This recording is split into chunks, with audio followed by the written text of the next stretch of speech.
Hello everybody, welcome to Crypto 411. My name is Merlin Rothfeld, and as of September 15th, in the wee hours of the morning, an event happened which was one of the most significant events to ever happen in the world of cryptocurrency. It's called The Merge. It sounds like something out of a Star Wars movie, but let me break down what it is, why it's so important, and what the opportunities may be for us going forward.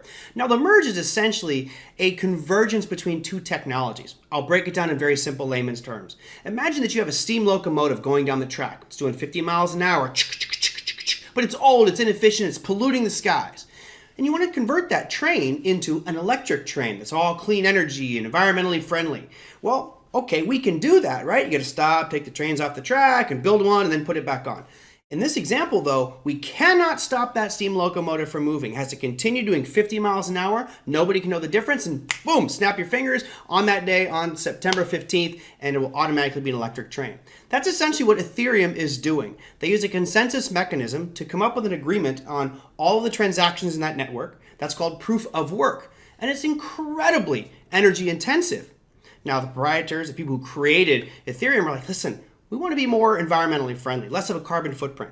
So let's switch over to proof of stake, which is, let's call it the electric train here. It's going to use 99.95% less energy on the proof of stake chain. So they're converting from proof of work to proof of stake. That's the merge. And the merge really is, the proof of stake chain has been running for months now. It's been fully functional. They just had to now convert everybody on the proof of work chain over to that proof of stake chain. An incredibly difficult event. And I was up at the wee hours of the morning watching all the commentary, and it finally went through, and you know what?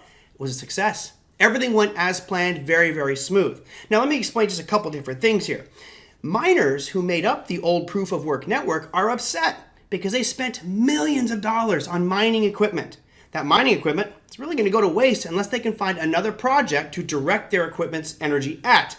So what they've decided is we're going to fork the Ethereum chain. Now that looks like this. As you can see here, I have the main chain, which is Ethereum, and that will still remain ETH as the ticker symbol, and that's going to be proof of stake. The forked chain is called Ethereum POW, or proof of work, and that's going to be ETHW as a ticker symbol, which is proof of work.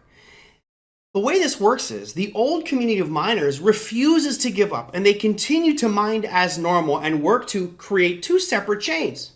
So in this illustration here, you can see the Ethereum blockchain, just a series of blocks connected. At a certain point, the ETHW network splits off from it like this. Now, for those who hold Ethereum, there are ways you can actually get those ETHW tokens for free. This is something we talked about in the Crypto Investor Live program at Online Trading Academy, is how to position yourself to capitalize on essentially an airdrop where you receive free tokens that may have some value. How much are those tokens going to be worth? We don't know at this point. We'll find out in a couple of days when ETHW goes live. But what is gained by Ethereum from doing this transition from proof of work to proof of stake? Well, as I mentioned earlier, number one thing, energy. That carbon footprint is going to drop significantly. Again, a 99.95% reduction in energy consumption on the Ethereum network.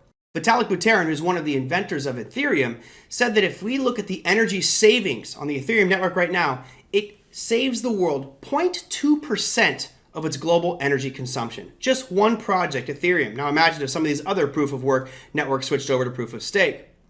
But what's the long-term goal here? It isn't just an energy savings.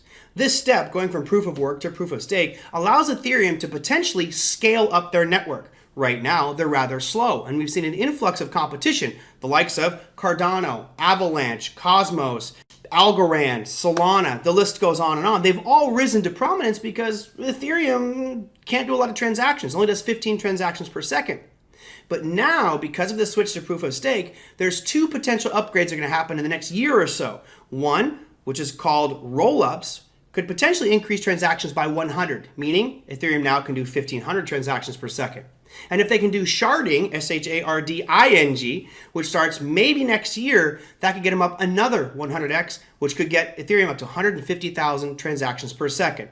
Therefore, putting a lot of pressure on competition in this space.